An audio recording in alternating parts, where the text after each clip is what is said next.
Please listen carefully. Hello, universe. Welcome to the Optimist Daily Update. I'm Summers McKay. And I'm Kristy Jansen, and we're part of the team behind the Optimist Daily, making solutions news. We bring you reader-funded solutions news every day in order to change the tenor of news media, social media, and the direction of your day to help make it one focused on solutions. 7 days a week, we publish positive news stories written by award-winning journalists and delivered online to your inbox and through our social channels. And also, we are sharing these solutions in a commute-worthy, walk-worthy, home office-worthy, unbirthday-worthy podcast. Today is Tuesday, the 3rd of August, 2021. Hi. Happy Tuesday, Kristy. Thank you, Summers. Yes, thank you. Yes, it is my birthday, but it's unremarkable, and honestly, it's more challenging because I'm trying to coordinate between various people I'd love to share my birthday with who are either not fully vaccinated or they have kids at home who aren't vaccinated, and it's very challenging sometimes to deal with different groups of people and keep everybody safe. And so basically, I'm just doing a couple of outdoor small. I'm having drinks with one set of friends, and then I'm having a small dinner with another set of friends, all outside. And it's sad. I'm so sad we're here again. That I know. I thought we were moving in the direction of being able to just get back to more normal, and we're not. And it's not over yet. No, 6 months ago when I had my ambiguous unbirthday, we had a similar conversation. It was like, oh, well, I mean, it's not really a birthday, so whatever, move on. And it just is what it is. I think we have tasked our writers with helping us come up with some tools and ideas on how to manage this stress. And we'll probably save that for a future pod to really talk about where we're at and what are tools and tips on how to sort of get through this next round of stress. But today we have some more fun things to talk about. In my part to admit complete and total failure. Our weekend challenge. Yeah. Well, hopefully everybody enjoyed the interview with Sam yesterday, but today we are talking about our weekend challenge. So, Kristy, how did your weekend of no single-use plastic go? It went pretty well. I went shopping. I went grocery shopping, and I did not use any plastic bags for my produce. So I loved that. Kristy sent me a picture, guys, from the supermarket of her produce just placed on the belt. I have to tell you, Kristy, I went to the supermarket to do the exact same thing, and I didn't even think about not putting my peaches in a bag. And I love that it's such a simple solution. Don't bag your veggies. Just put them on the belt. Yeah. And so granted, I'll have to wash them because I don't know what else is on that belt. Although I do see that they clean that belt more often than I clean mine. Than they used to, yeah. More often than we clean our counters, probably. Exactly. So, and the woman at the checkout gave me some funny looks, but she let me take a picture and she just was like, whatever. And that was my fun thing there. I did forget at one point, I can't even remember what it was that I know what it was. So for breakfast, I had been offered a Keurig coffee, which I declined. And instead I had a French press. I made a whole French press pot at a friend's house.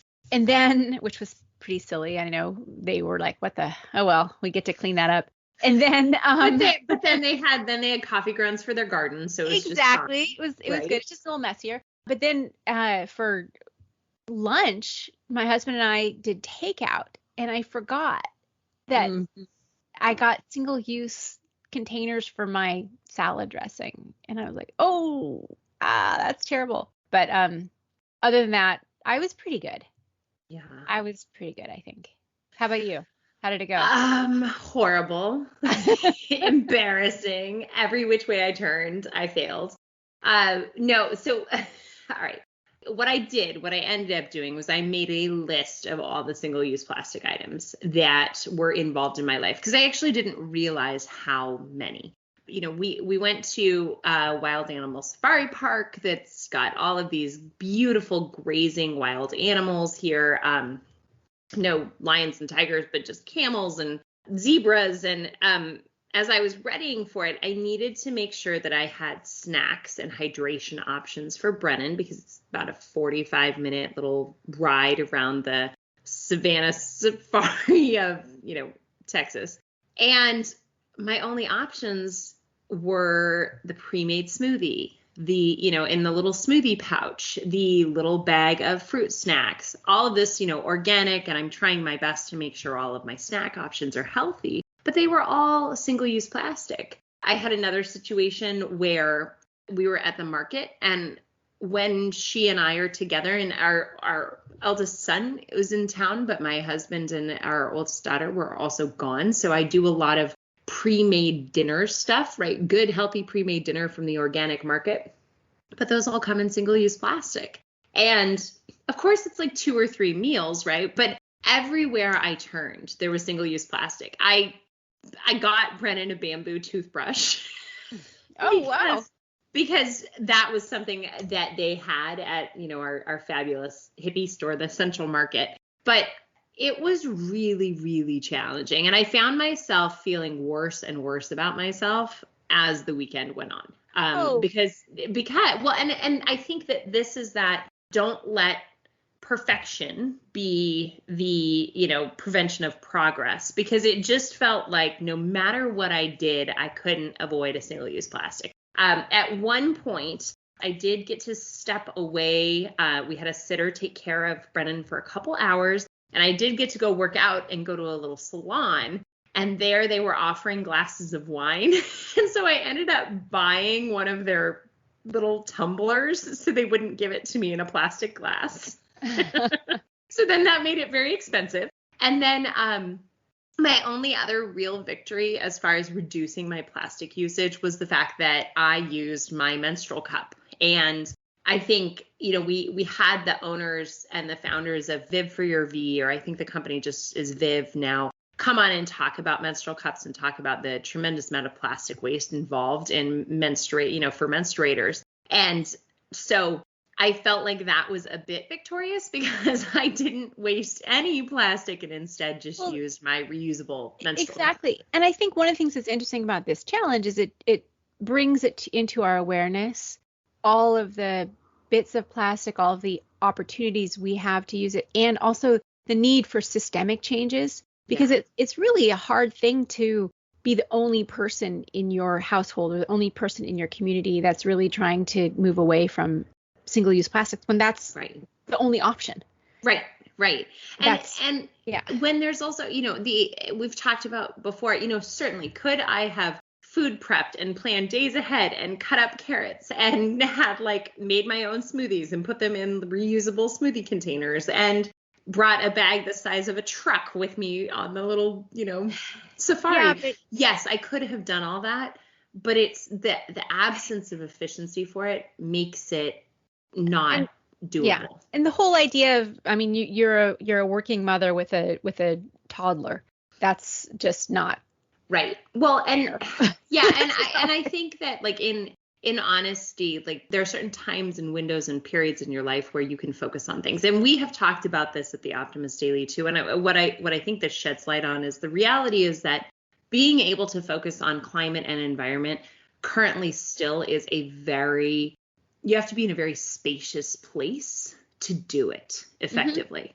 Mm-hmm. And we know that, climate justice is social justice, because those folks who are in communities that are underserved have no shot at focusing on climate, because they are in a survival period, right? They're in a survival space. They're in a food desert. They have a different opportunity. And so what I think this for me really brought to light is acknowledgement that you have to do what you can when you can do it. And if you have the space in place to do it, then you should, but you can't punish yourself too much if all you can do are make small changes. I think that's a good advice in terms of self-care while being mindful. And mindfulness is really all we can ask of ourselves sometimes. Yeah. And so I think challenge accepted, challenge completed. Kristy and I are going to write up a little mini daily article with some pictures of our single-use plastics or our lack thereof. You'll see it on the Optimist Daily stories this week. If you're an emissary, it'll be kind of a special edition for our emissaries. But speaking of mindfulness, Kristy, on today's Optimist Daily, is there a headline you'd like to discuss? Yeah, so the headline I chose to highlight reads 3 mental health lessons to learn from Simone Biles' choice not to compete. And I had to take this because I find so much inspiration, and I really admire this young woman, Simone Biles, not only for her incredible athletic ability and her talent and her overall personality, which she's a star when it comes to competing, but then for her choice in this Olympics not to compete and to stick to what she knew was right for her in the face of tremendous pressure to get out there and just suck it up. Because she's in one of her early runs, she lost sense of where her body was in space. And for a gymnast, that is so important to be tuned into. And I think it scared her. And then she decided. They call it the twisties, right? Is that what gymnasts call it? The twisties. So she got her confidence shaken, and she hasn't been able to overcome that. And she decided to take a step back, which, she's considered the greatest gymnast of all time. And I think she's just this incredibly talented person when it comes to that. She put her mental health front and center, and her physical health, because as a gymnast, if you're flying around in the air and you don't know where your body is and how you might land, you could hurt yourself really, really badly. The other thing is that it allowed her other teammates to shine. And Michaela Skinner, who was about to leave, got to compete, and she won the silver. Jade Carey just won the gold. I mean, I just feel like it was a little bit selfless, but also self-full for her to make that decision. And it points out for all of us some good tips when you're pursuing a goal and you're really a perfectionist like you, Summers, with your desire to not use plastic. You don't have to always be perfect to still be good or to accommodate things. And so there's 3 tips that we offer here. First is to identify your positive tension threshold. Positive tension is something that you hear in yoga, actually. It's the time in the yoga stretch where you find that edge, that physical edge where you can feel it and you feel the stretch without pushing yourself beyond that into pain and injury. You can use that as your touch point, the positive tension, and put that in a mental metaphor, right? So you think about times in your life when you've pushed yourself really hard without pushing yourself over into burnout and into, up to the point of exhilaration and feeling like you've really accomplished something without making yourself feel like terrible because you've given up everything else in your life, right? That idea of burnout. Also, make sure the goal you're chasing has meaning, still matters to you, because sometimes you have to give up other things to keep focused on the goal. And then finally, just make sure you practice truly excellent self-care, so that if you're wanting to, like, quotes, play through the pain, that could mean for an athlete pushing through an injury until you win the trophy, or for a professional, that means putting aside any feelings or exhaustion and just getting things done. But at what expense? And finding that balance is so important. And I just think this is important for all of us to remember. And as we are being faced with yet more delays and from getting back into our normal lives, and the fear that we're all experiencing with the new Delta variant and whatever else might come down the pipe from the coronavirus pandemic, being kind to ourselves is super important. Yeah. Well, one thing that I loved this article, and I've really enjoyed reading a lot of the perspectives that have offered, including gymnasts who have participated and competed in the past, who've said, they pushed through pain and ended up with life-changing and permanent career-ending injuries because of it. One of the things that I think is super interesting is that Simone Biles, when she competed early in her career, was not 24. She was still younger, and at that point had not fully developed a prefrontal cortex. Right. That prefrontal cortex that exists, right? And this is why teenagers and college kids take really, really risky choices and do really, really risky things, is because they don't understand the matrix of risk. And the very idea that she knows that she could be injured increases her likelihood of being injured. And so I just think that this is a really brilliant article. I very inspired by that. And what I love about it also is that realignment with priorities. Make sure what you're working for is still worth it and that it still is worth the risk for you. Because I think sometimes we set goals and then our lives change and our priorities change and we forget to reset our goals. So a constant resetting of goals is so valuable. Ways to take a moment, take a breath, create space and reset your goals may involve a glass of wine with a plant-based meal. Right. So what are you going to talk about today, Summers? What's your... All right. I'm going to talk about our good old blue zones, right? Oldest living people in the world live in these particular zones. And the headline reads, How People in Blue Zones Drink Alcohol. So, of course, there's a bit of a debate around touting alcohol as something that's beneficial for the health. A lot of alcohol abuse has skyrocketed since this pandemic. But the fact of the matter is that people living in blue zones that have the highest concentration of centenarians do consume alcohol regularly. They just do it in that mindful and intentional way. An article that we found in Well and Good talks about all 5 blue zones. They drink a little bit every day, adds to the quality of their life. And it's not like sugary drinks. Not everybody's doing a pina colada. They are doing red wine, right? So in Sardinia, Italy, it's a red wine called Cannonau, common accompaniment to dinner. It has double to triple the number of flavonoids, a kind of antioxidant compared with other wines. They also drink it with mostly plant-based meals, and that actually quadruples the flavonoid or antioxidant absorption and lowers cortisol levels at the end of the day.